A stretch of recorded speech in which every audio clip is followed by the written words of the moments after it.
اللہ اور اللہ کے رسول کی مانیں گے تو کامیاب ہو جائیں گے۔ ہم بھی ناچتے تھے، گاتے تھے، غفلت اور جہالت میں ڈوبے ہوئے لوگ تھے، مگر میرے رب نے کہاں گندگی کے ڈھیر سے اٹھایا، کہاں نبیوں والے کام میں بٹھا دیا اور آج لا کے آپ لوگوں کے سامنے کھڑا کر دیا۔ میرے رب نے اپنا وعدہ سچا کر دیا۔ اے لوگوں، ہدایت ہمارے پاس ہے، ہم جس کو چاہتے ہیں دیتے ہیں، جس کو چاہتے ہیں گمراہ کر دیتے ہیں۔ اے لوگوں، عزت کے خزانے ہمارے پاس ہیں، ہم جس کو چاہتے ہیں ذلت کے نقشوں میں عزت پہنچا دیتے ہیں اور جس کو چاہتے ہیں عزت کے نقشوں میں ذلیل کر دیتے ہیں۔ وہی ہے وَتُعِزُّ مَن تَشَاءُ وَتُذِلُّ مَن تَشَاءُ، اس کے علاوہ کوئی عزت دینے والا نہیں، اس کے علاوہ کوئی ذلیل کرنے والا نہیں۔ کیسے کیسے لوگ آ کے سمجھا رہے ہیں، ابھی بھی نہیں سمجھیں گے تو پھر کب سمجھیں گے؟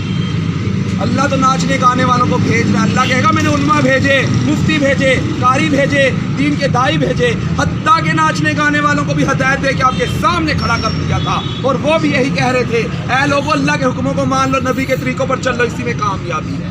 تو میرے بھائیوں، دین کی بنیاد ہے کلمہ۔ ہم سب نے کلمہ پڑھا ہے، لا الہ الا اللہ محمد رسول اللہ۔ اس کا مطلب ہے کہ اللہ کے سوا کوئی معبود نہیں، حضرت محمد صلی اللہ علیہ وسلم اللہ کے رسول ہیں۔ وہ معبود برحق جس کی ہم عبادت کرتے ہیں وہ اللہ ہے، جس کے آگے ہم سجدہ کرتے ہیں وہ اللہ ہے، جس نے ہمیں ماں کے پیٹ میں رزق دیا وہ اللہ ہے، جس نے ہمیں دنیا میں بھیجا ہے وہ اللہ ہے، جو ہمیں دنیا میں رزق دے رہا ہے وہ اللہ ہے، جس کی طرف ہم نے لوٹ کر جانا ہے وہ اللہ ہے، جو پہاڑوں کا نظام چلا رہا ہے وہ اللہ ہے، جو سمندروں کا نظام چلا رہا ہے وہ اللہ ہے، جو تخت الثرا سے لے کر عرش معلیٰ کا نظام چلا رہا ہے وہ ایک اللہ تعالیٰ ہی کی ذات ہے۔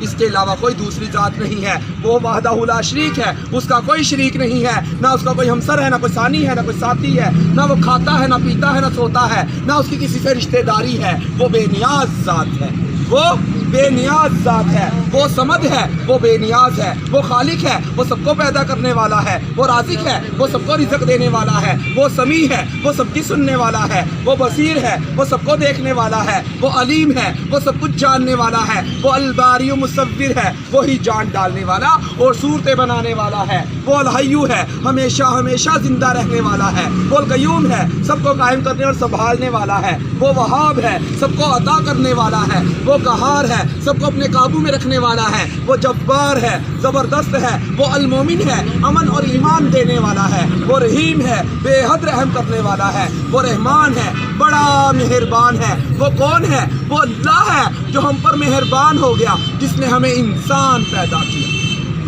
جس نے ہمیں انسان پیدا کیا۔ لوگوں نے ہمیں ہجڑا کہا، خسرا کہا، کھدڑا کہا، کنجر کہا، مگر میرے رب نے کہا جیسا کیسا تیسا ہے، میرا ہے، میں نے بھیجا، انسان بنایا اور قرآن پاک میں قسمیں اٹھا اٹھا کر لوگوں کو بتایا، والتین والزیتون وطور سینین وہذا البلد الامین۔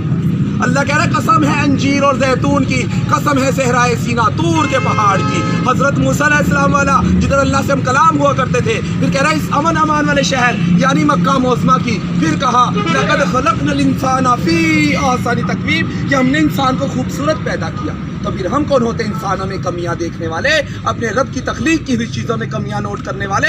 اللہ کے نبی نے فرمایا اس وقت تک اسے موت نہیں آئے گی جب تک کہ اس کی کمیاں نکال کے اس کے اندر منتقل نہ کر دی جائیں گی۔ رحمان کا کام ہے خوبیاں دیکھنا، شیطان کا کام ہے کمیاں دیکھنا۔ شیطان تو کمیاں دکھاتا ہے، میرے اندر 101 کمی ہے، مجھے دیکھ کر چلو گے تو گمراہ ہو جاؤ گے، اللہ کے نبی کے طریقے کو دیکھ کر چلو گے تو فلاح پر پہنچ جاؤ گے، بامراد ہو جاؤ گے، دہشت ملے گی، جنت ملے گی۔ اس کے لیے تیاری ہو رہی ہے دین کی محنت سے۔ میرے بھائیوں، جن کا وقت نہیں لگا، اگر ہم جیسے لوگ 4 مہینے لگا سکتے ہیں، آپ لوگوں کے لیے کوئی مشکل نہیں ہے۔ یہ ہے کوئی مشکل؟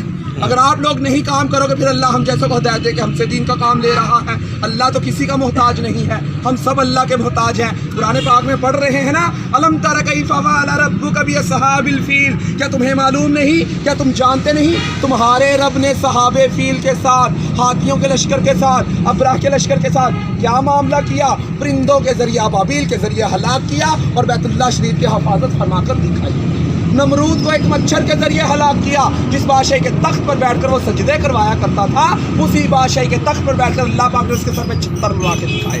حضرت ہود علیہ السلام کی قوم عاد جو کہتی تھی میں بڑی طاقتور قوم ہوں، حضرت ہود علیہ السلام نے کہا اے قوم یہ جو تمہیں طاقت دی ہے اللہ نے دی ہے، اصل طاقت تو اللہ کی ہے، اللہ کو مانو، کیوں غرور کرتے ہو، کیوں تکبر کرتے ہو، کیوں گھمنڈ میں ہو؟ مگر ان قوم والوں نے نہ مانا، اللہ نے ایک ہوا چلائی، پٹک پٹک کے مارا، ایسے پڑے تھے جیسے کھجور کے تن کے بکھرے پڑے۔ تو میرے بھائیوں اب کسی نبی نے نہیں آنا، چاروں طرف دینی کی آگ لگی ہوئی ہے۔